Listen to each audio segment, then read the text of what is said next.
We're going to call it to order.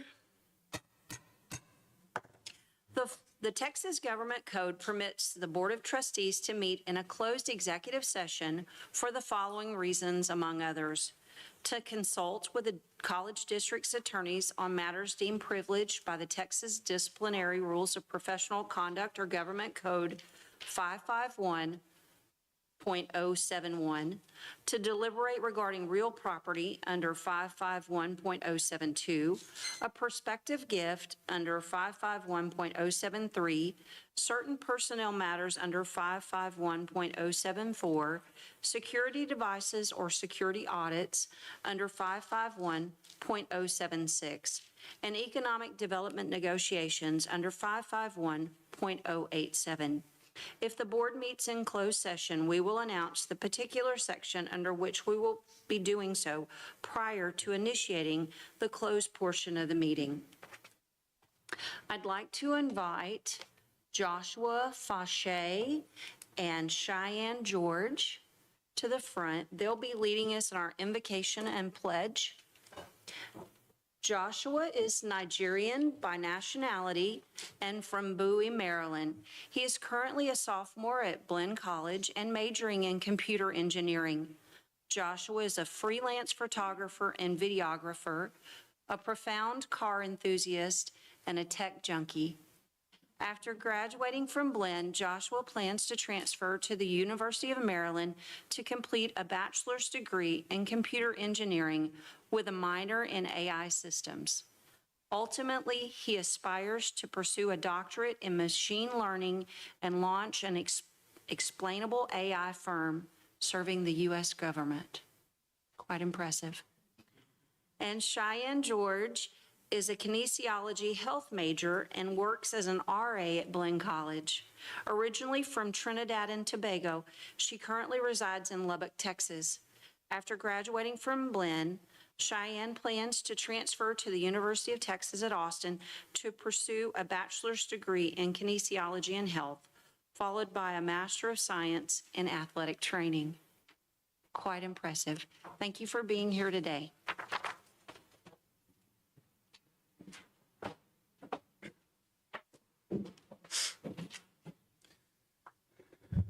Let us bow. Heavenly Father, we come before you today with hearts full of gratitude and reverence. Father God, we know you are the sovereign Lord, the creator of all things and the source of all wisdom and truth. We acknowledge your supreme authority over our lives, our community, and this college. Nothing escapes your notice, Lord God, and all things are held together by your powerful hand. Lord, as we gather for this meeting of the Board of Trustees, we humbly invite your presence into our midst. And guide our thoughts, our words, and our decisions. Grant us clarity of mind and unity of spirit so that we may not seek not only our own agendas, but your will and purpose for the students, families, and staffs you have given. Lord, we ask for your wisdom that is pure, peace-loving, considerate, and full of mercy, Lord God. Help our leaders to lead with integrity, to listen with compassion, and to act with courage. May every decision made here today reflect your justice, your grace, and your truth. Bless this meeting, O God, and may all that is said here bring glory to your name. In Jesus' mightiest name we have prayed. Amen. I pledge allegiance to the flag of the United States of America and to the republic for which it stands, one nation, under God, indivisible, with liberty and justice for all. Honor the Texas flag. I pledge allegiance to the Texas, one state, under God, one and indivisible. Thank you both.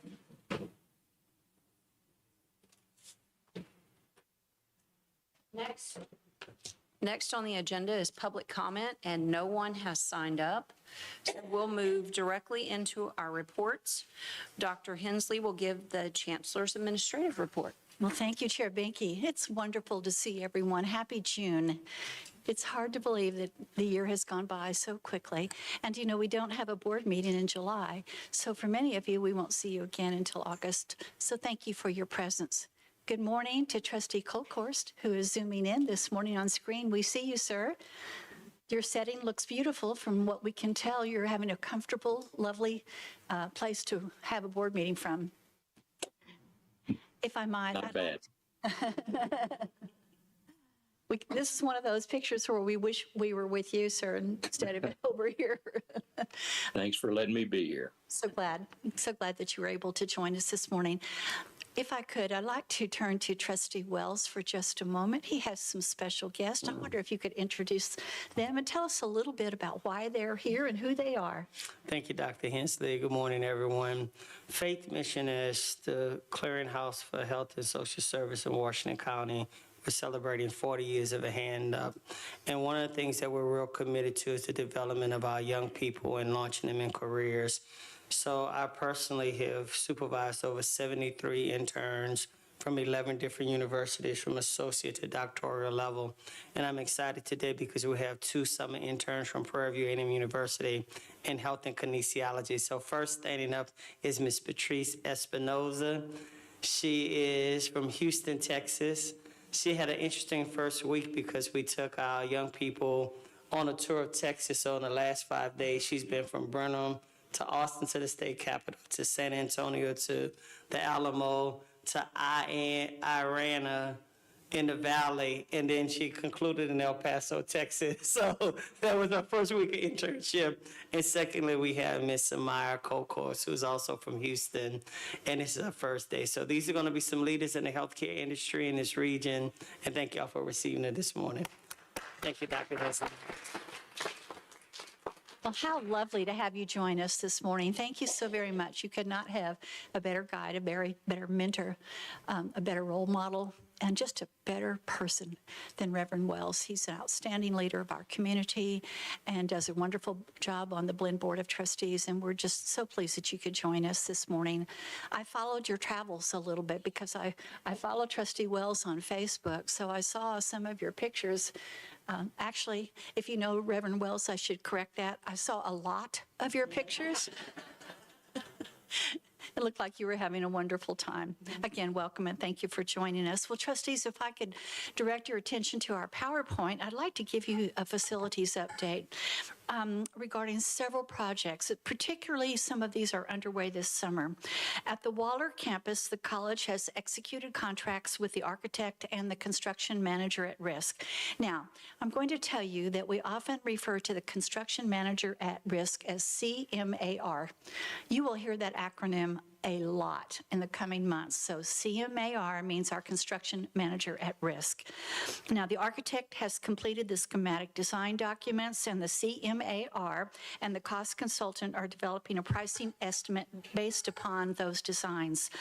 The first building at the Waller campus is scheduled to be completed for the fall of 2027.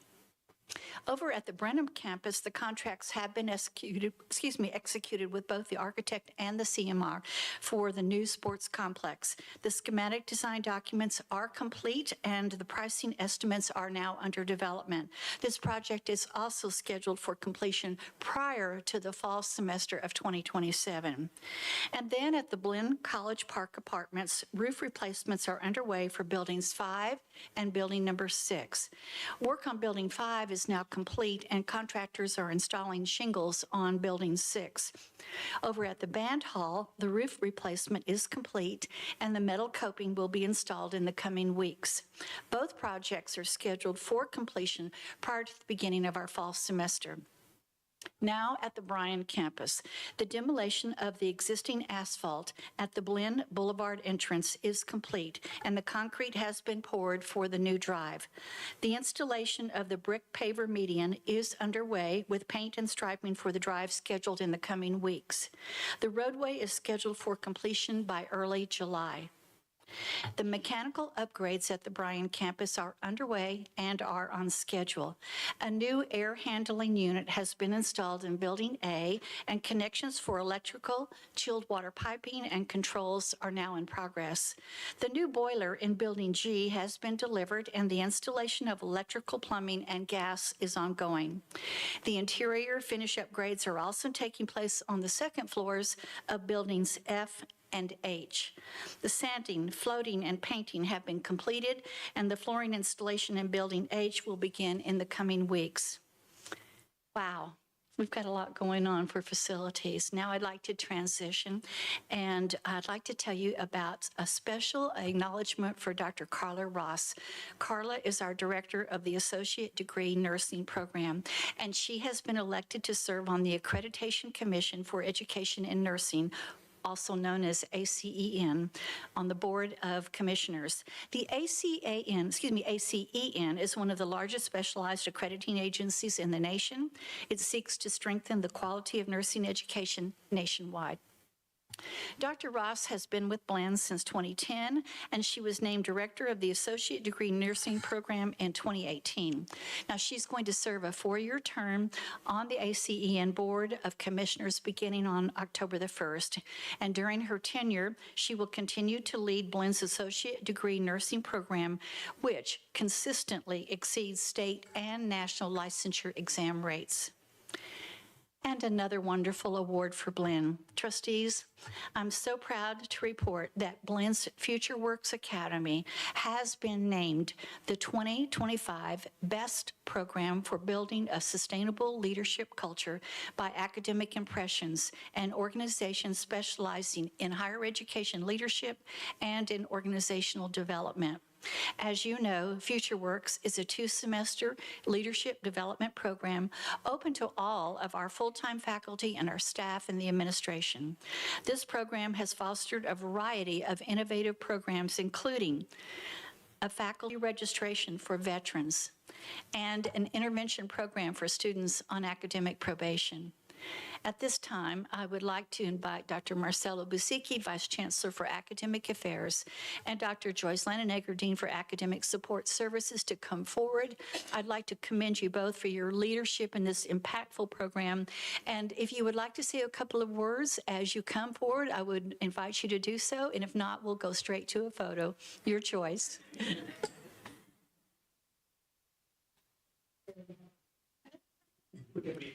Okay, I think they're coming for the photo. It's a fun project, can I say?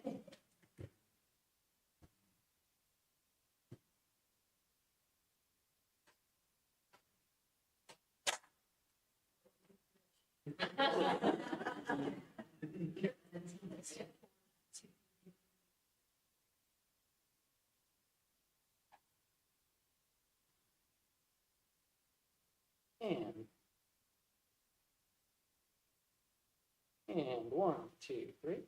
And just one more time. 1, 2. Perfect.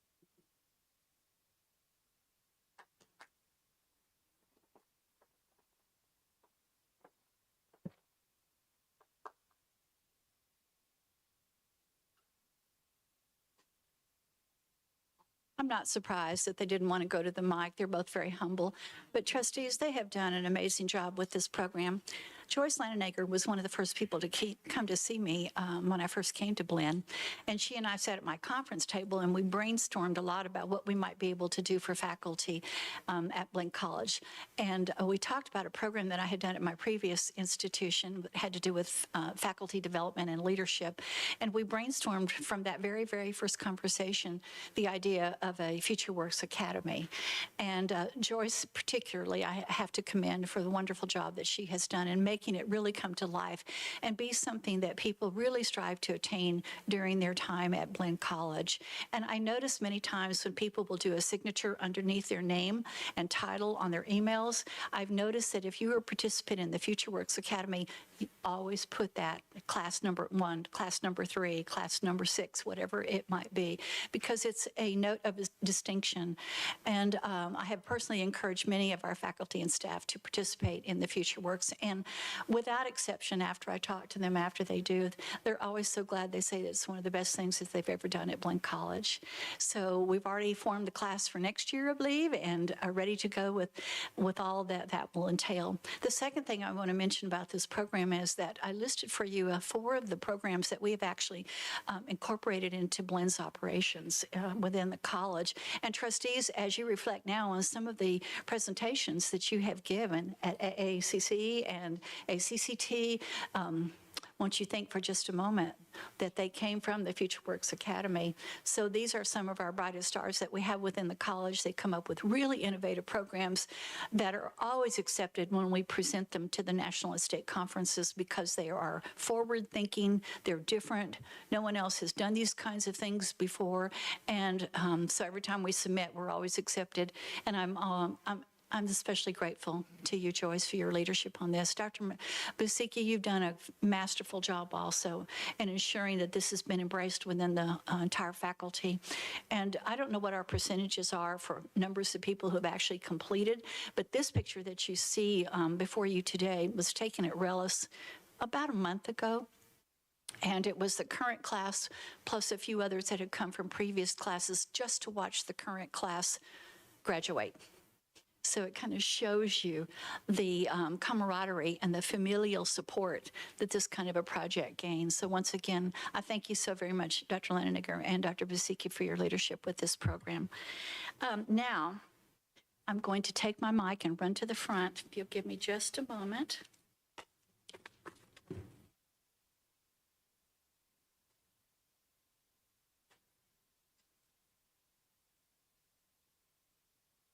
I saw,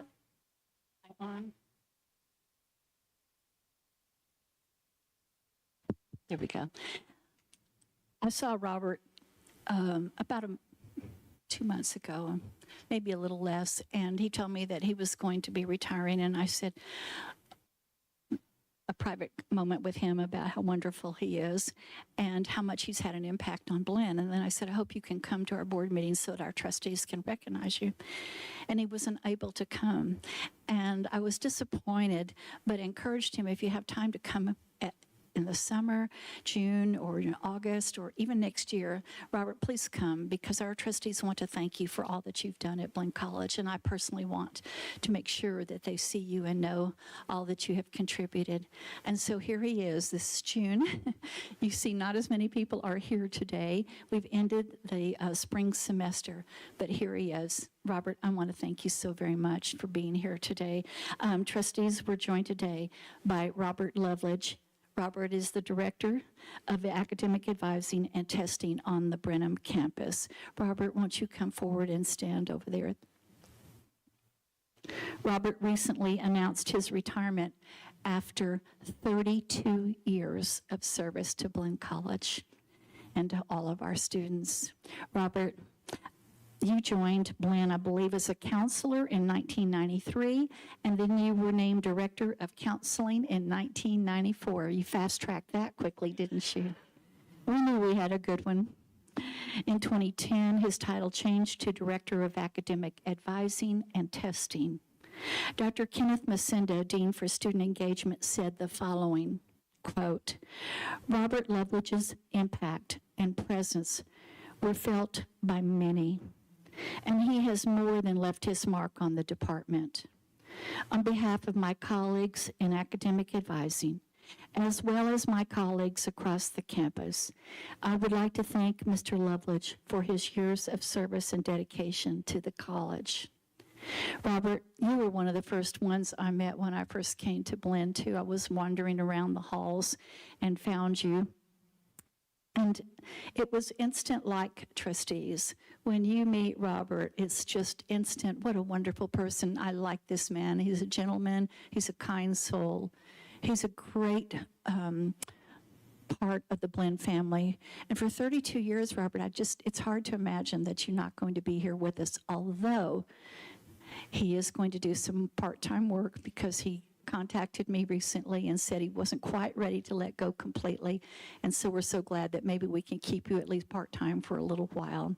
On behalf of the entire Blinn College District, so many thousands of students and all of our faculty and all of our staff, Robert, we thank you for all that you have contributed to Blinn College. This college would not have been the same without you. You have left a deep impression for which we are immensely grateful. I know that our trustees would like to say thank you to you too, so trustees, if you don't mind, if you would stand. And Robert, I think they would like to shake your hand.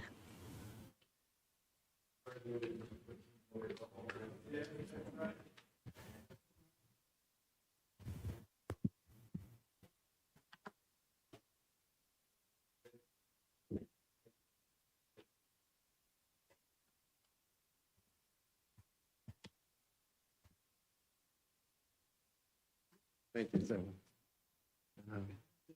Robert, I know that our Chair Binky, would like to have something to say to you and give you a little gift on your way out the door, too. So let me turn the mic over to her. Robert, thank you for your years of service. You will never know the lives that you've touched and those that you have helped along the way. You've planted seeds that will make a difference in the future, and we appreciate your continued service to Blinn. Thank you so much. Thank you. And I know that she has a certificate for you and a little memento of remembrance from Blinn College as well. And Robert, I think you have some loved ones and some friends in the audience. Would you like to introduce them? And also, we'll just, if you don't mind, take that back and he can have his hands free for just a moment. And also, I'm going to give you the mic if there's anything that you would like to say. How many minutes do I have? Yeah, okay, that's right. I can't believe it's been 32 years. 1993, I was hired as a LPC counselor to advise students and offer personal counseling. I can't believe it. It's gone. It's over. It's not over, but it's been a long time, and I enjoyed every minute of it. It was never work. I love coming to work. I never looked at the clock. I enjoyed working with students. I also taught for 17 years psychology. That was fun. Mary, my wife, has taught for almost 20 years, and now she's a test proctor. Michelle, my daughter, graduated from the LVN program 4 years ago today, is what I found out. And that has changed her life, and it's changed our life. It's been wonderful. Blinn has been so good to us. We've enjoyed it so much, want to continue. I can't thank so much for being a part of this. Thank you. Well, we're so happy for you. And we're going to step forward and take a photo. And then why don't you have your family come down and we'll take one together with them in just a moment, too. We'll just step maybe about here.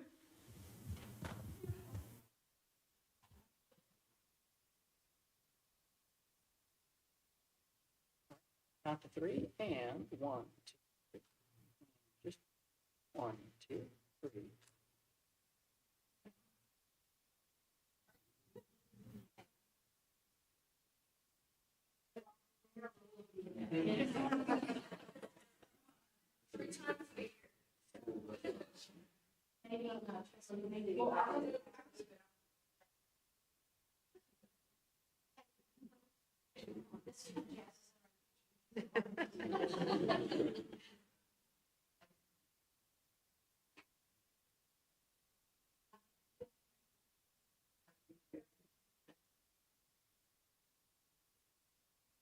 I'll count to 3, and 1, 2, 3. And just one more time. 1, 2, 3.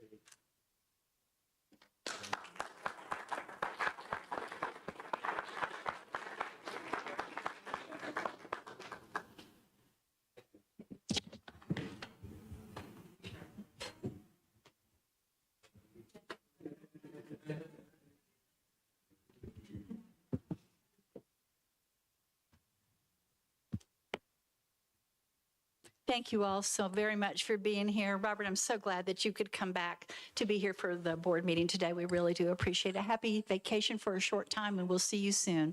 All right. Chair Binky, thank you so very much. And this concludes my report for this morning. Well, thank you, Dr. Hensley. Next up in our reports will be item 4B, presentation of financial statement package for the period ending May 31st, 2025. Dr. Clint Burton. Good morning, Chairman and trustees. Dr. Hensley, this is the financial presentation as of June 17th. This is the 9th month of the fiscal year, 75% for May 31st. The topics we'll cover are unrestricted cash and cash equivalents, revenues, expenditures, financial results, and then observations. Our unrestricted and cash equivalents was at $82 million, noting that there's a $42.5 million operating reserve. In addition, our funding for current projects has gone up by $4.6 million, and this is due to encumbering funds for the Waller Academic Building design. Cash and refunds in May, or cash receipts, we received $5.3 million. State appropriations, again, this is zero for May. We will receive 1/3 of our funding come June. Interest was $300,000 for total. Our expenditures were consistent at our $9.6 million. The biggest portion of that is payroll. Looking at the previous three charts, we spent $3.5 million, and then we transferred the money from our pools and our operating accounts to fund this.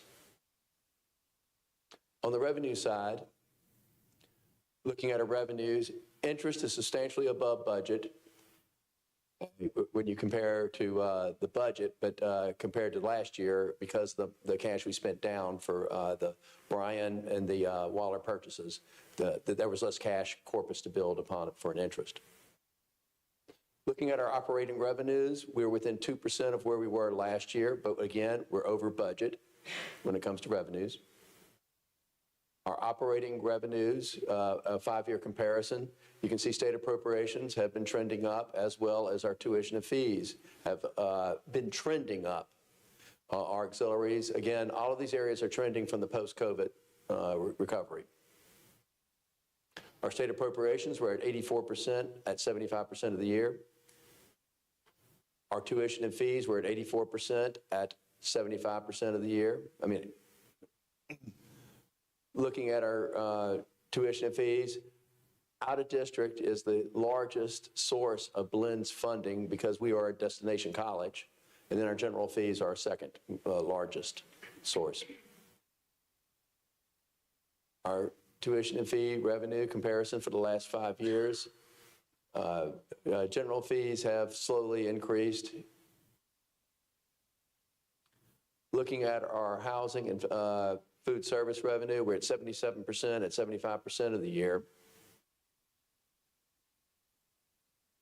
Our auxiliary enterprises are down 4%, but that is also due to our dorms not having the enrollment that we've had in the past. Our auxiliary enterprise 5-year comparison, if you'll notice, housing is trending down, and that's due to the P3s. We receive less revenue because we get our revenues from the direct housing that we own, the dorms we own. You can see that food service is trending up, but that the upward pop last year was due to also the housing pop that we had the prior year. Our expenditures,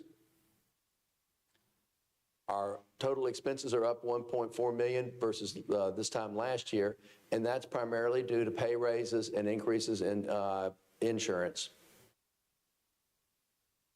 Operating expense by function, we're up by 2%, but that's compared to last year, but that's not unexpected because of the pay increases. But again, we will be under budget for our expenses. Total expenses by category, as you can see, Blinn, the majority of our expenses are salaries and wages. Financial results, our revenue right now is at $112 million. Our expenses are at $96 million, and we're $15 million to the positive this year. Comparing where we were this time last year, we were at a $19 million positive, but and so there's a $3.6 million reduction compared to last year. But again, we're on track to be fine budget-wise. Observations, we have a healthy cash balance. Our revenue should exceed our budget. Our expenses should be below budget, and we're anticipating adding to our cash reserves. Are there any questions? I have a question. And you may have said it, I may have missed it, I apologize. On the auxiliary enterprise revenue, what again constitutes the other sources? Bookstore is the... No, bookstore is another line item. Other... Because we're up 300,000 over last year. I was just curious as to what that was. I apologize again. Yeah, I'm sorry. The other category is mainly parking And then they'll have a little bit of the student service But now revenue, parking is another category, is another line. I'm looking at but not on this one. I'm looking at your report that you send us. So parking is actually down a little bit from last year, but you've got other sources for $1 million. Last year it was $600,000. On our hard copy report? Yeah, this is on the statement of operating revenue, page 4. Yes, sir. That is mainly the student service revenues, student activities revenue, and any other type of small little miscellaneous fees and such that don't really fit. Could it be like gate receipts or something like that from sporting events? That should fall under athletics. Maybe if Cruzy had some, that would fall underneath the miscellaneous. Interesting. We don't have an athletics line item there unless it goes into their, yeah, anyway, well, if you could just kind of let us know what that is. We'll follow up with the I mean, board. it's a good increase, 155% of budget, so. Yeah, we'll follow up with and provide information to the board. Thank you for the question.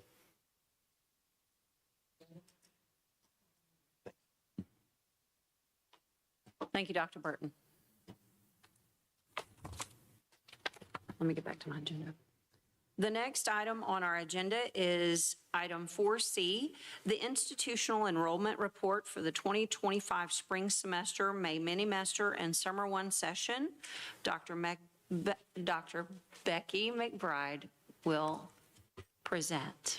Thank you, Madam Chair, and good morning, Dr. Hensley and members of the board. I want to start off by saying thank you to all of you for your support and all the endeavors that we enjoy in student services. So today we're going to talk about 3 terms, the spring semester, the May mini, and of course, summer 1. So the spring semester ran from Monday, January 13th, which seems like such a long time ago, doesn't it, until Friday, May 2nd. And finals were on Thursday, May 8th. So as you can see on the slide, we have an increase of 123 students for the spring, and they took fewer credit hours with us this past spring semester. I will tell you that we've surpassed, and we'll talk about this here in another slide or so, the past 4 years enrollment, and we're getting toward that high number we had in spring of 2020. So we're trending definitely the right way in a positive direction. All right, for our district trustees, you will see on this slide a breakdown by campus of our enrollment for the spring semester. So as you can see, we have an increase on the in-person locations for the high schools, Rellis, and of course Schulenburg.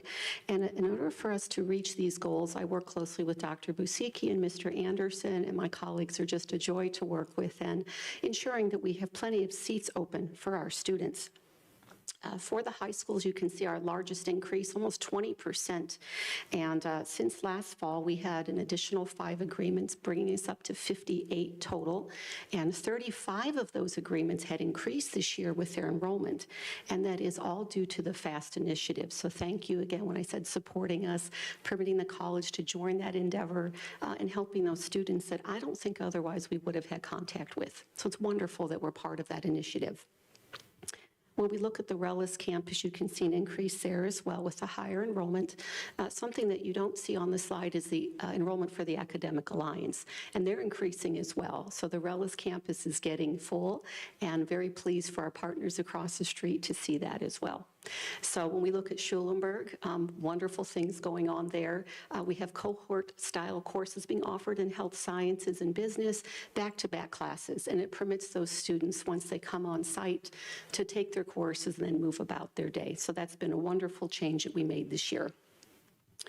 We can see Brenham and Bryan are down. Brenham, we had a higher number of students transfer out in December, going to their next destination, their 4-year school. So that's to be expected. The Bryan campus, we can see that that's down as well. And we know that A&M has been accepting quite a few freshman students the past numerous years. And I believe they increased their student body 30% over the past decade, which is more than double the state's average. And so, of course, if the student can go to their 4-year school, they're going to go.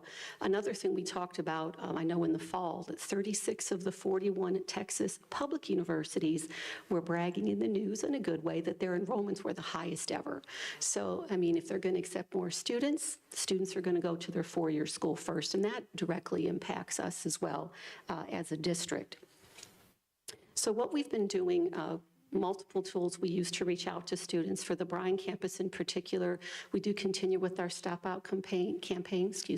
We called over 1,250 students that were with us in the fall, but not the spring. The majority of the students had transferred. I know we had a large number of students who were coming back to us this fall. They needed to take a break. They just needed a break for life reasons. Another large group left for personal reasons, and some had to go to work. So in addition to the calls, we use our CRM, or Customer Relations Management software, to help share different news about the district. So since the fall, we've sent almost 1 million emails to students, almost 3,000 text messages to students, and we continue to do that in addition to the calls, so they know that we're here for them, and we'd like to help you, whenever you're ready to go back to school. Other things that we've done, we've had visited around 200 high schools since the fall from our enrollment area, and participated in about 200 events through TACRO, which are the in-person visits we do in the fall to different schools around the state. In addition, we've worked with HARN, the Houston Area Network Recruiters, that we joined in January since taking Harris County as part of our service area. And since then, since January, attended about 50 events, seeing about 2,000 students that we wouldn't have seen otherwise. So that's very exciting for us as well. I just want to share a little bit about Waller, if I could, for just a minute. If you look on our website, you'll see that we have testing dates to take the TSIA. We have 8 of them this summer, and 5 open houses. We've had 2 testing dates already. We've had about 12 students we've served, and with the open house last week, we had around half a dozen students come as well. So I share this to say that our footprint is getting larger there as well, and I'm looking forward to some enrollment numbers for the fall for that location. Wanted to just have the takeaways from this portion of my presentation this morning. So spring of 25, of course, we've surpassed from 21 until date, and it feels good to be able to say that up here in front of all of you. Our largest increase, of course, was the high schools, about 20%, or 432 students. One thing I'd also like to share that's not on the slide, we had 363 student increase, taking 15 semester credit hours when compared from fall to spring of last year. So almost 900 students, remember we have like 2,200 high school, about 900 of them are taking 15 plus hours. That's excellent. I want to share that with you as well, that not only are we increasing the number of students, but the number of credit hours they're taking with us as well. All right, moving on just to talk about May Mini, and it is a true mini semester. This semester has 11 days of classes and 1 day of finals. So they started on Monday, May 12th, and went to Tuesday, May 27th, and the 28th being their finals, and then they were done. I will share that I know this number it's in the red, but what's important to note is it's very intense. Not all classes can be offered in this format, and the students that take these courses actually perform academically the best out of all of our semesters because they're so focused on that one class. The majority of students who take these courses are Blinn-only students, so it does serve our population very well. And in my next presentation, I'll talk a little bit about graduation, and we did see an increase, if you recall, in the fall. We also did in the spring. So we have more students that are completing with us as well, which is also wonderful to be able to share that with you this morning. Finally, Summer 1. Let's see, that began June 2nd, and it runs through August 4th on a Monday with finals the next day on the 5th. And as of now, as you can see, we're 137 folks ahead of last year, and the credit hours are up as well, which is wonderful to be able to share that with you. So we're seeing some great things with Summer 1. And just looking ahead at Summer 2 and the fall semester, I would like to share both of those semesters are ahead of where we were last year, and we're feeling very positive with the trends we're seeing there as well. And I'll stand for any comments you'd like to make. Dr. McBride, just real quick, back on the original chart, remind me again what other is, because that That was positive. Oh, yes, ma'am. I did bring that because there's quite a few in that section. So that's the Hody Center, that's the dental hygiene at the post office campus, that's the police academy, and the vet tech. Okay. Okay. Thank you. Yes, ma'am. Dr. McBride, first want to commend you on the continuous increase in our enrollment and our commitment to educate our young people. Can you speak a little bit to strategically what are we doing to increase numbers in Bryan and Brenham specifically? Yes, sir. Thank you for the question. I'll start with Brenham, if that's all right. It's the alphabet in me, I guess. I need to go alphabetically down. But in Brenham, we've done some different things, starting as soon if you, I think I want to say April, mid-April, when we opened up enrollment for the fall. And ever since that started, we've had extended communications, especially to the residential population. So one of my goals, in addition to having all of the special populations, so that includes athletics, that includes engineering, ag, those groups, not only having them enrolled for the fall, if they were, ready to continue with us, and also the general students, general population. So we worked very closely with our hall directors and made a lot of touch points, in-person touch points with folks, and it has really helped our numbers. I think you'll be very pleased with the fall, because we don't want them to go home and then they forget, right, because they got to work or they're taking trips, what students like to do in the summer. Very concerted efforts. So I think you're going to be very pleased what you see for the fall term. For the Bryan campus, of course, I mentioned the phone calls we make and the communications that we do. I believe there have been some comments as well. If you look in OneNote, I believe it was the end of last week, there were some comments with Rellis campus and how, and I alluded to it a little bit, they're growing across the street from us too, with the Alliance and students who are finishing their degrees with them. It's very full over there. And so there's been a decision to move the team group back to the Bryan campus, which will help not only Blinn, but our partners across the street who are feeling it in a good way too, and needing some more classroom space and those types of things. So that will help putting those students on that location and relieving some of the good pressure we're feeling at Rellis. Thank you, Dr. McBride. Thank you. May I ask a question? Yes, please. On the distance education, we've had real steady numbers on that throughout time, and it appears that it's trending upward just a tad. One other trend I was looking at is in the spring, we appear to have more students in distance education than we do in the fall. Dr. McBride, what attracts these students to take more distance in the spring, or do we have an idea? Have we ever looked at that, or does it? Well, it's a good question. You're having me thinking up here. I know, it depends on what happens in a student's life too, right? Mm-hmm. And that, to me, always shows true when we make phone calls and have that live touch point with someone. Some students, it's easier, if they're working and they're a parent, to do the online, especially if it's asynchronous, right? They can do it their time, their schedule, take care of what they need to do. I think it depends on the student life, but I'm not opposed to looking into it. From what I get from my talking anecdotally with my staff, it's really what fits the student best is what they decide to do. But we can look into that too. Well, I was just curious. I don't know that it takes any extra work on your part. One thing that I was doing came across my path was that there are these offline clubs starting. Are you familiar with that? An offline club where students are getting together more in person. I think they realize the value of relationships and getting together. I don't know if that will. They play board games and hobbies and do arts and crafts and things like that together. In fact, my own children find that attractive these days. But I'm wondering if that trend may tick down a little bit if that does take effect here, and if they do come back to campus, I'm wondering if that might add some credit hours to the schedules, thinking that, oh, they enjoy this, they enjoy mixing. It's just a thought. I'll be on the lookout to see how we're doing, but Well, it's Just interesting. an observation. Well, and that's why we make sure by July 1st of every year, our student leadership and activities calendar for the district is up and on the website. So as students are looking and parents are looking, that's how they look for us, right? They go online, they can see what's going on for the next year. And they have an idea of, oh, so if I go here, I can do this, I can get involved in this. It's not like, well, I guess I take classes and I leave. So we do that on purpose as well. And I believe most of those events are already up there for next year. Thank you. Thank you. Thank you, Dr. McBride. Yes, ma'am. I suppose we'll move right into the spring 2025 graduation report. Yes, please. Thank you so much. And good morning again, Dr. Hensley, Madam Chair, and members of the board.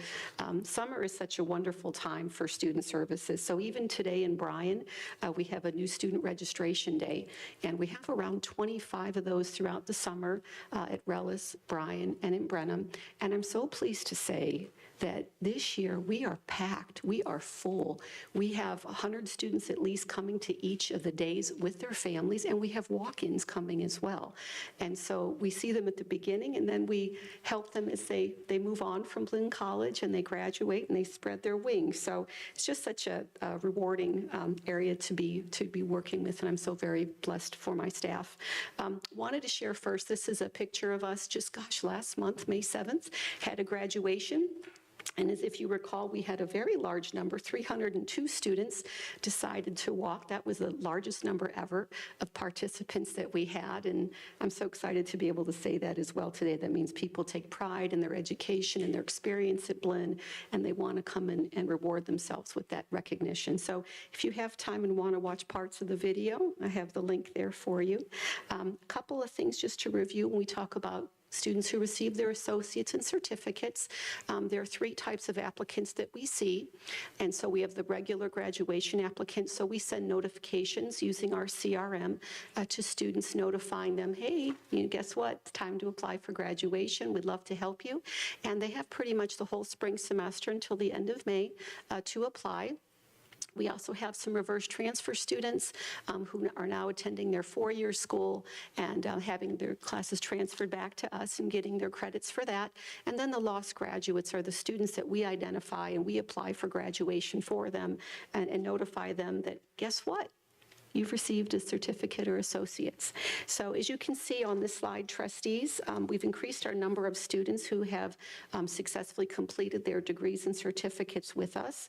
And we have an increase of 29 students 32 students for the spring, 29 students. We had an increase in the fall. So both semesters, we've seen a higher number of students who have finished their degrees, and that's just a wonderful thing to be able to say.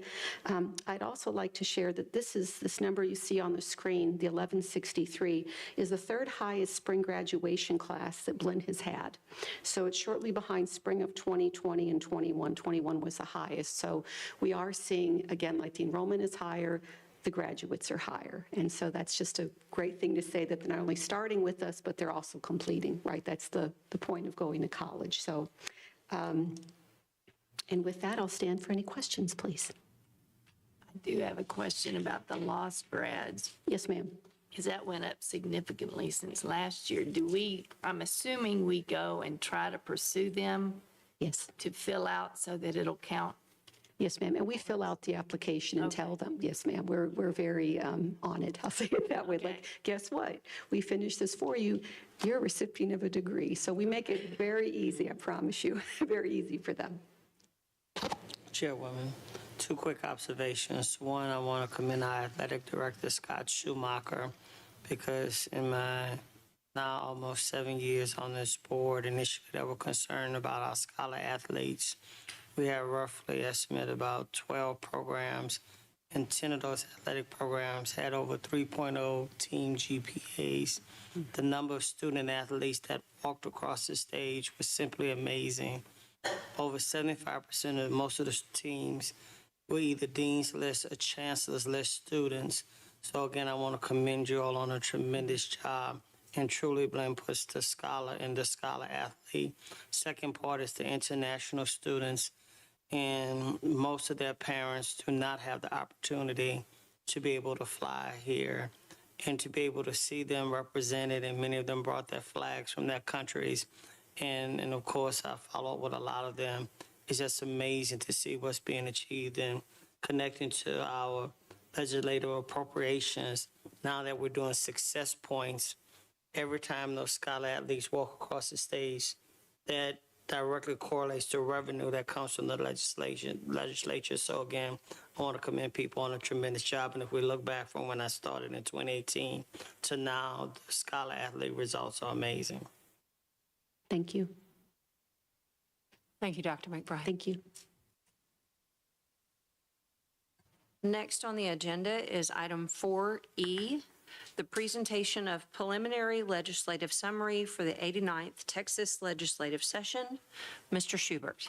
Thank you, Chair Benke, Chancellor, trustees. We wanted to give you a preliminary report on the 89th Legislative Session. We're still looking through the bills. We're still reviewing where the dust is settling. It's a very interesting session. We have a lot more to talk about, but I wanted to talk specifically today about some items that the board needs to be aware of, and the legislature has involved you in some more things than you normally are involved in. And we're going to talk a little bit about that today, and we'll have a full legislative summary later in the fall when the rulemaking begins. And just keep in mind, there's a lot of rulemaking that has to go on all of these bills that we're talking about, but just the initial glances here, and I thought it would be very helpful for you guys to have that. The legislature, the state legislature is traditionally a place where bills go to die, and that was on full display this session. This was the lowest pass rate of any session since 1991, which is when they started keeping records of this. It was a 13.8% passage rate of bills filed. Normally it's around 20%. And between you and me, after reading some of these proposals, I'm glad lots of them died between you and me. So there's lots of things happening, but it was a very low pass rate for bills this time, 13.8%. Let's start off with the tuition and fee freeze that we've talked about several times. That is finalized. That language is in the budget. The language did not change very much over what we were looking at for most of the semester. So a lot of this is having to decipher what was planned by the legislature. What is clear is that tuition and required academic fees are on freeze for 4 years and 2 years for the next 2 years. That is for sure. The things that gets a little interesting are the auxiliaries and other items. What the legislature said, and let me just read you a couple of these items, all academic fees, academic-related general fees, and college course fees for the next 2 academic years. That's what it says. Now, several colleges have interpreted that as tuition and fee, general fee freeze, but several colleges have moved forward, both 4 years and 2 years, with other sort of fees, auxiliaries, housing, food service, bookstore, pass-through fees. Several colleges have already passed some of those increased fees that are not the required academic fees. We're still waiting through that to figure out the exact interpretation of that. What you're going to see later in the meeting today, in the next agenda, is an approval for the spring and the summer 26 tuition and academic general fee. You've already approved the fall. We did that back in April. We are now comfortable going forward and approving the same rates for the spring and the summer of 26 for the tuition and the general fee. You will see that as part of the next agenda item. However, we are holding off on, we've already established all the fees and everything for the fall. We are holding off till later in the summer to look how some of the dust settles on this, on some of those other auxiliary fees, housing, food service, bookstore, pass-through fees. What I mean by pass-through fees are, for instance, our health science students take the nursing licensure exam. The state charges us a certain amount of money to take that exam. Normally, we pass that fee on to the student. And so we're looking at that to see where that goes. We may be coming back to you to set for the spring and the summer of 26 some of those additional fees if we're allowed to do that. We're using the summer to have discussions with state leaders, have discussion with those budgetary items, and figure out exactly where we are. But we are comfortable moving forward with tuition and fees, tuition general fee for the spring and the summer, which you'll see later on the agenda. When it talks about House Bill 8 and some of the funding items that we were discussing, y'all are very aware of the issues that Blinn specifically were pushing on the transfer rate item and also the tax rate item. Those are all built into there. I will make a blanket statement here, and you'll hear me say this from time to time. The coordinating board opposed all changes to House Bill 8, not just Blinn's, all changes to House Bill 8 that they did not propose. They proposed a couple of changes to House Bill 8 that did pass. Every single other change or proposed change to House Bill 8, the coordinating board did not support, and it did not move forward. So what that means is we are not anticipating and are not expecting any additional state revenue on transfer item that we talked about or the tax rate item that we talked about. The good news is the budget you're going to hear later today was developed with none of that anyway. We assumed there was going to be zero additional state appropriations based on transfer and the tax rate. So the budget you're about to see already had that built in. Now we have word from the legislature and the coordinating board that that's not going to happen. Senate Bill 1400, which was the bill that Senator Colhorst had to fix the transfer item, was changed at the very last minute into a study. So we are going to be studying that. That did pass. Senate Bill 1400 did pass as a study. We're going to be working with the coordinating board in the interim to do a study on transfer and the rules surrounding that to figure out if there's a better way to do that. And that will then lead to potential ideas and idea for the next upcoming session, the 90th legislative session in 2027. So that is going forward. We're going to continue to work with the coordinating board on all those items. Speaking of House Bill 8 and the cleanup items, there were two main items that were changed to House Bill 8. You've all heard us talk about the transfer to private universities. That was not counted prior. The coordinating board, that was one of their supported items that did pass. So starting in FY26, the transfers from a two-year university to a public or a private in-state college will count. So the Baylors, the SMUs, TCUs, all those things will count as transfers now in the upcoming year. The other item that the coordinating board did, and this was a very last-minute item, was they made some changes to credential of value definitions. You've heard us talk about those credentials of value, associate's degrees, workforce certificates, all those sort of things. They're allowing some more flexibility in those, and they're going to be creating some rules. They've already released some this past Friday for comment. They're going to be continuing to create some rules. They're surrounding the timelines for the return on investment of those degrees or certificates. There's timelines that you have to earn that return of investment. They're looking at being a little more flexible there, and also how you get on the high demand occupation list. So we're going to continue to monitor that. The legislature has approved those, but now the coordinating board is going to come in and do that rulemaking. Two other items I want to mention. This one's going to be a little more detailed because I want to hover on this a little bit. Senate Bill 37. Senate Bill 37 regards faculty senate. It's a wide-ranging bill that doesn't just deal with faculty senate. It involves you as the board into lots of things that you normally haven't been involved in. So I'm just going to give you a heads up. There's lots of rulemaking. There's going to be a lot of discussion about this going forward. The first thing that this now gives the board to do is what's called a curriculum review. Once every 5 years, the board is now required to do a curriculum review of the core curriculum of the college. There's certain criteria, there's certain factors. You as the board have to review that. You have the ability to make changes or whatever you need to that. That first review has to be done by January 1st of 2027. So we have a little time to do that, a little time to figure that out. We got to figure out from the coordinating board what are the parameters there. So just put that on your radar that there are going to be more involvement from the board in the curriculum review. The bill does allow you as the board to appoint a committee to do that review and report back to the full board, or the full board can do that. We'll figure all that out as we go forward. It also adds some required training for board members, and that is the training that the coordinating board will do. So just expect there's going to be additional training for board members based on Senate Bill 37 regarding a couple of things that the coordinating board will be developing. When it comes to faculty senates, this is where it gets very interesting. The legislature has made it very clear that the only group that is authorized to create a faculty senate is you, the Board of Trustees. It gives sole authority to the Board of Trustees to create faculty senates. There's some criteria there that they have to follow. There's some membership or criteria. We'll go through all of that as the rulemaking comes out.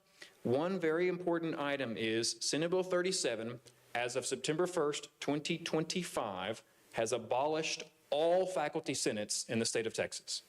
As of September 1st, 2025, all faculty senates are abolished, unless there are two items that you have to do. One, your faculty senate is created based on the rules in Senate Bill 37. That's going to be very hard because no one knew what the rules were for Senate Bill 37 until just a couple weeks ago, so that's probably not going to happen. The other item is the board can ratify that it has been created based on Senate Bill 37, and once again, that's going to be a challenge because the rules of Senate Bill 37 are new. These aren't things that have been around.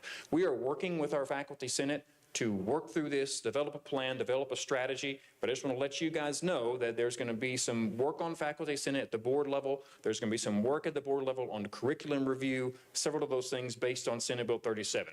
We have a lot of other information to digest in that, a lot of other rulemaking to go through. We'll keep you updated on that, but just put that on your radar. There are lots of changes there when it comes to curriculum review and faculty senates at the board level. The final item I'd like to talk about is I like to end on good news. How about that? I like to end on good news. My summary of this is it's good to have friends. We have a very special advocate for Blinn College in Senator Lois Kolkhorst, and she was very gracious to us at the end of session in the budgetary process. Senator Kolkhorst secured over the next biennium $3 million of funding for Blinn College to fund our workforce efforts in Waller. It's going to be $1.5 million in each fiscal year. So we're receiving $1.5 million in FY26 and $1.5 million in FY27 of additional state money directly for Waller workforce funding. I want to thank Senator Kolkhorst publicly. We're going to do that a lot over the next 2 years, but that's very good news, very appreciative, and really an incredible item. And you're going to have some discussion later in this board meeting about how we can use those funds and some plans for those funds. But I just want to get some good news. We have an additional $3 million over the next 2 years to fund our Waller workforce initiatives. And we have Senator Kolkhorst and her wonderful group to thank for that. So on that note, lots of other things we're going to talk about at legislative session. Those are the ones right off the top I want to just let you know about. Happy to answer any questions we possibly can.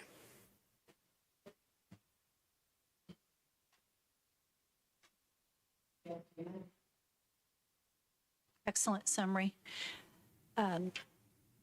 There are several things I just want to underscore. Trustees, I'd like to just give you a cursory overview because there are rules that are still to be developed on a number of these topics. We will have subsequent discussions about them. So you just got kind of the top of the cream of the information today. Beginning in August and September, some of these will evolve and we'll keep you posted. They will require some additional discussions either through workshops or at regular board meetings. So continuing to thank Leighton Schubert for his leadership in the legislature. That was really helpful. You did an extremely wonderful job in advocating for us. Trustees and audience members, this was a difficult session. It was very difficult because House Bill 8 changed all of our funding. As you know, we're not going on enrollment anymore. You just spent a lot of time listening to enrollment. We aren't funded on enrollment anymore. We're funded on certain criteria to which we have been and will continue to focus.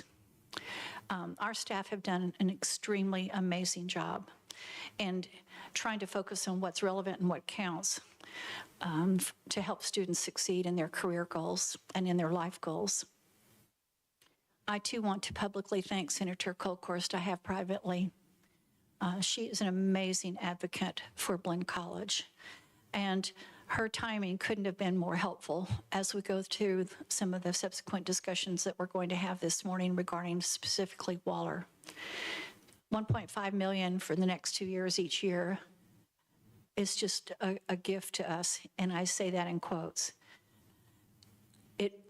It allows us to find a path forward on our workforce that we otherwise might have had a difficult way to find. And so I want everybody to know how much Senator Kolkhorst did to help Blinn College and to help us into our entree into Waller and to help us establish workforce training in the Waller community. And for all that she has done also on Senate Bill 1400, which was to try to help us on the transfer. And as you know, and just heard again, that's going to result in a study, which then may in the subsequent legislative session help us to actualize funding. I want to mention, too, that the supplemental for House Bill 8 did pass, and hopefully we will be the recipient of the benefit of some of that passage. It's a little unclear. We're still finding our way as to exactly how that's going to translate into real money, but we're very optimistic at this point. One of the concerns that I have, and I want us to all keep a watchful eye, is that in the rulemaking process, I've noticed that the coordinating board is trying to find a way to follow the rules at the same time live within the allocation that the legislature has given them. Yesterday, I received notice, for example, that we're outperforming, not Blinn specifically, although I know we are, but generally across the board with the community colleges, and there wasn't enough appropriated for that. And we saw that in this last session where House Bill 8 passed, but then there wasn't enough money to fund everything that was in the House Bill 8.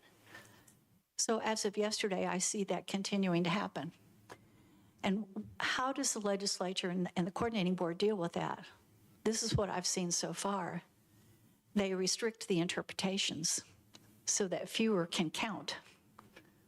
That's what happened to us on the transfer. We are transferring all these students, but the interpretation has been restricted so that some of these students no longer count for transfer. So I want all of us to be aware that we are doing a great job at Blinn. We are transferring students, we are educating students, we are graduating students.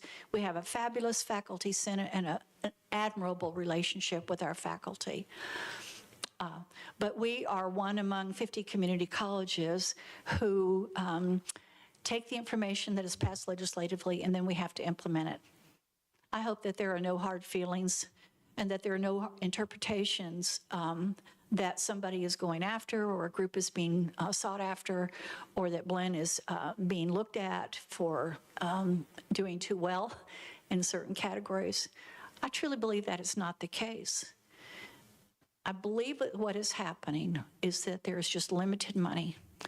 And so given those dollars, then they have to, the coordinating board has to interpretate and make rules that will force, and I say that in quotes, force community colleges to live within only the means that are available to us. And because Blinn is so academically wonderful, and because we have such high transfers and such high enrollments and such high co-enrollment numbers, I think we sometimes feel the negativity of that success more than the other community colleges because they don't always have that. So in summary, I want to thank our faculty senate, Dr. Gurley.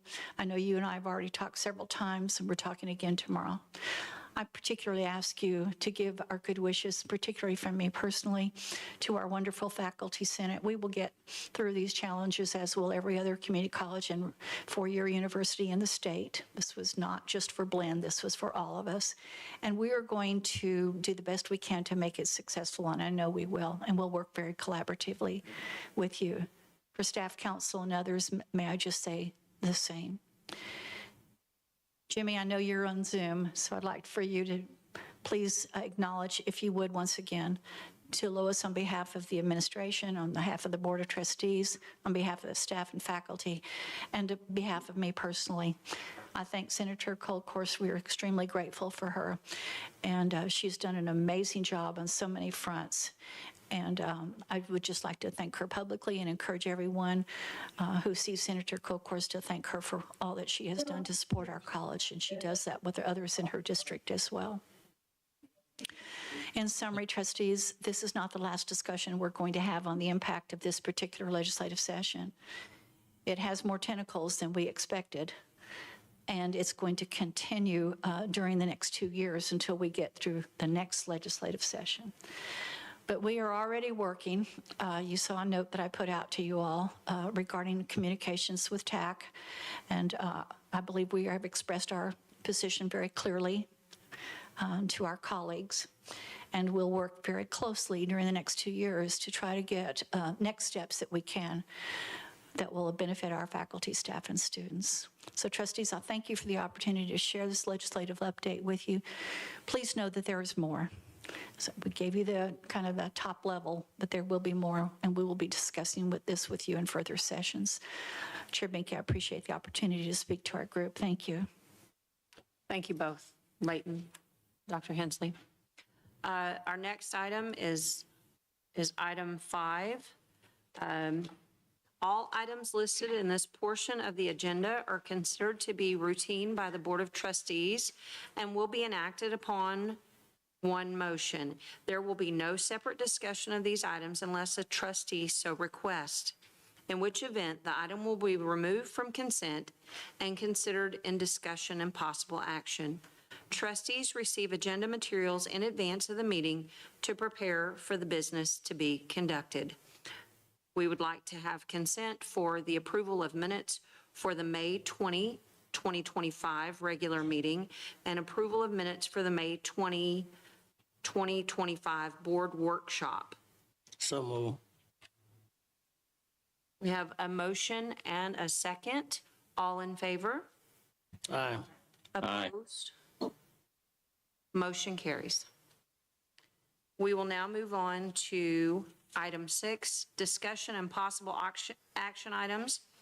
A, adoption of the budget and stipends for fiscal year 2025, 2026.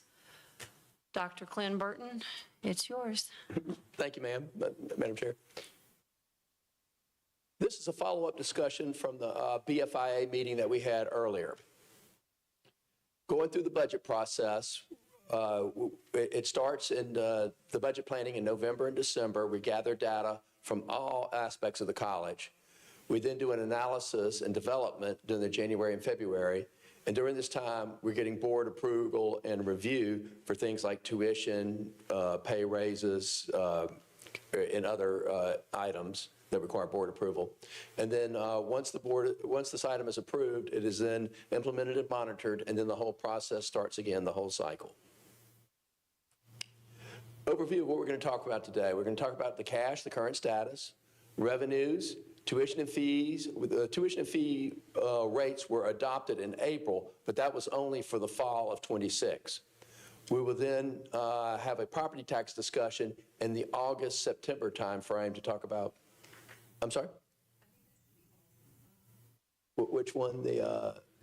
It's fiscal year 26, yes, ma'am. Yeah. In August, September, we'll talk about the property tax. Then expenses, which we've come to the board with a proposal on salary increases and benefits. And then also total expenses. Today, the two goals are to approve the tuition and fees for fiscal year 26, spring and summer.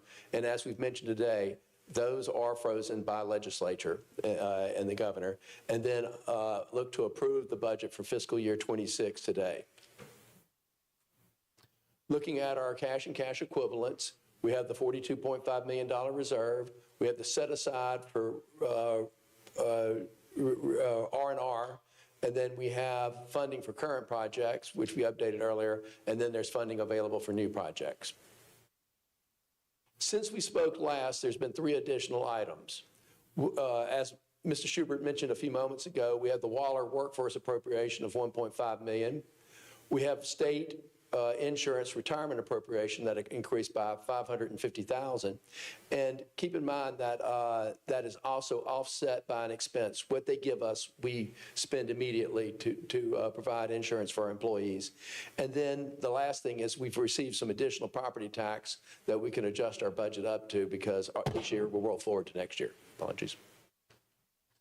Looking at our revenues, our histories, and our budgeted, last year, we received $135 million in actual dollars. For 25, the existing current year, we have $129 million budgeted. And 26, we're proposing $134 million. And we'll go into more detail in the next slide. Next slide's coming up.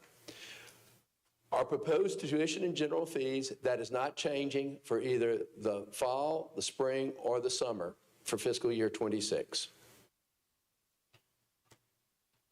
Expenses for the proposed budget for fiscal year 2025, this is the salaries and the benefits and the operating. This next slide discusses Blinn's pay rate history. It goes from a low of 2% during the COVID years to a high of 6%. It also mentions that the longevity was existing, and we've added another dynamic to it because of longevity becoming tiered. Salary information. A cost of a 1% full-time increase is $620,000. The estimated cost of a 3% increase is $1.8 million. The estimated cost of the tiered longevity is $491,000. Rolling through these items line by line, state appropriations, we had an increase of $1.1 million. We received that in September. That was an adjustment. We had the Waller workforce appropriation of $1.5 million. We have a dynamic adjustment that we received in February of $1.9 million. We had the insurance and retirement adjustment of $550,000, and we discussed that a few moments ago. We decreased our tuition and fee estimate by $150,000 just to be conservative.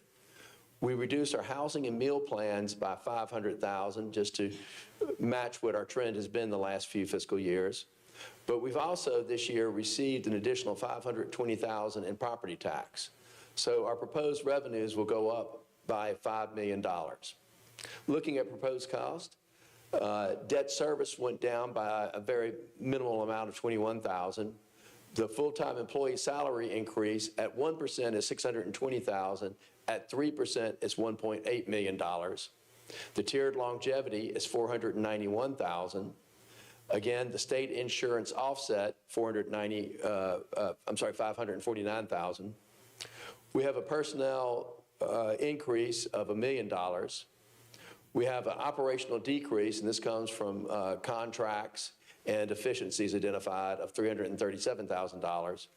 And then we have funds dedicated for the Waller workforce of $1.5 million. So if the board were to approve a 3% salary increases, which the administration is recommending, we would produce a balanced budget. Repair and renovations budget. Mr. Feldhage has prepared a schedule that's, and it is for $2.5 million spread evenly between the Bryan and Brenham campus.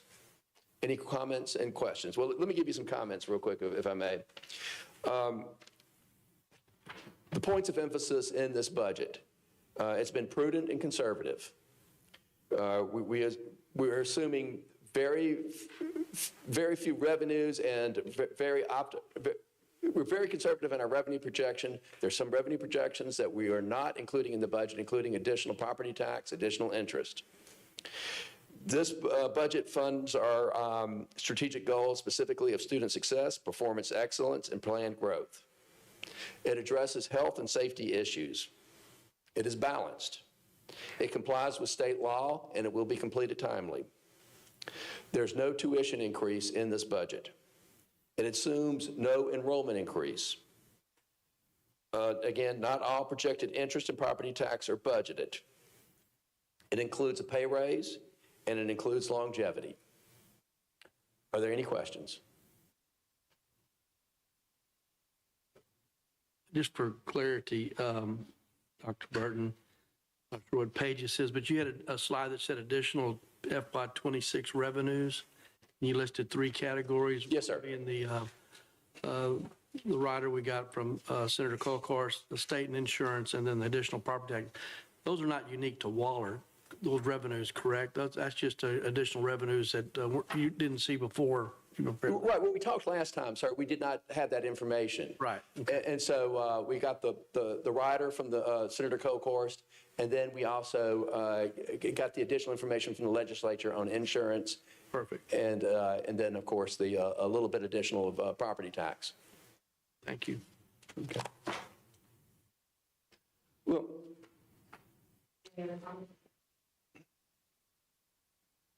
so the next step in the process is that we need to approve tuition and fees for the spring, which is no change. And then we need to approve the 2026 budget. So that'll be 2 separate? Thank you, Chair. We can do that in one motion, and I can list that out if you'd like me to list that when someone say ditto. So, trustees, what we're looking for is action to approve the stated tuition and fees for FY26 for the spring and summer, which of course is no change. We're also asking to approve the budget, FY26 budget, as presented here in this presentation. Would anyone like? How are we accounting for the either the 1 or 3% increase? I guess is the 3 what we've settled on? The administration recommended the 3 from our last meeting. That would have been last month when we were so long. Right. We left thinking that 3 was what we all went with. So I am looking at, when it says balanced, that we would be at the 3% increase. And I have to say that our faculty, our personnel, they're such a resource for Blinn. They make the in-person difference. So I fully support that. There were 2 options listed, and I wanted to make sure we were with the three. Correct me, please, if I'm wrong, but I understand it to be a 3% salary increase, correct? That is correct. Chair Benke, the approval of the budget for FY26 will include not only the 3% salary increase, but the full-time longevity as well, fully funding the longevity. I move that we accept the tuition and fees and the proposed budget as presented that includes the 3% increase for the raise for the employees. Trustee Kettler has made the motion, second. And Trustee Krausen has second. All in favor? Aye. Opposed? Thank you. If I could just make a quick comment, I just want to let this board knows and what this campus knows that Dr. Hensley knows finance, and I just want to point out some things that she's done because Blinn is a very unique challenge. But under her leadership, she's built a $42 million reserve. She's built new buildings. She's maintained the existing buildings. She has produced a surplus every year. She has provided raises and longevity every year she's been here. She has led us to an investment grade rating from our bond agency. She has kept Blinn as a destination college throughout the state. We're probably the only destination community college in the state, except maybe for Galveston, that they have people going down there. We have had clean audits, and all this is done with the lowest property tax revenues in the state of Texas. So, Dr. Hensley, thank you for your leadership on finance.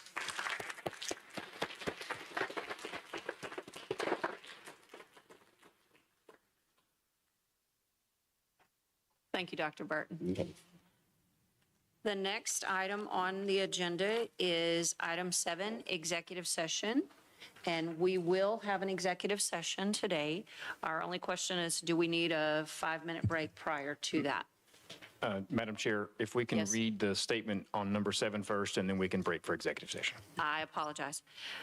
The Board of Trustees, in accordance with 551.001 of the Texas Government Code, will move into executive session under one or more of the following provisions of the Act. 551.071, consultation with attorney, and 551.072, deliberation regarding real property, deliberation regarding the purchase, sale, exchange, lease, or value of real property located in Harris County, Texas. Do you want to break, or do you want to continue as we are?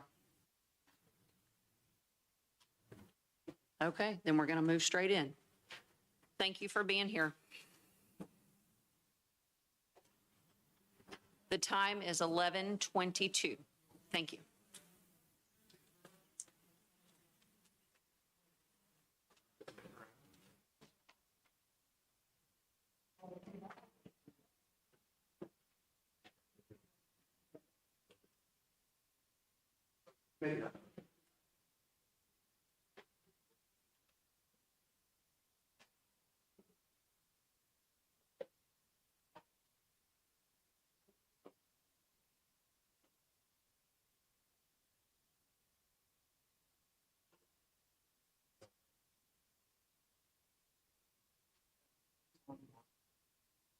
He was online while ago. Let me grab Marshall.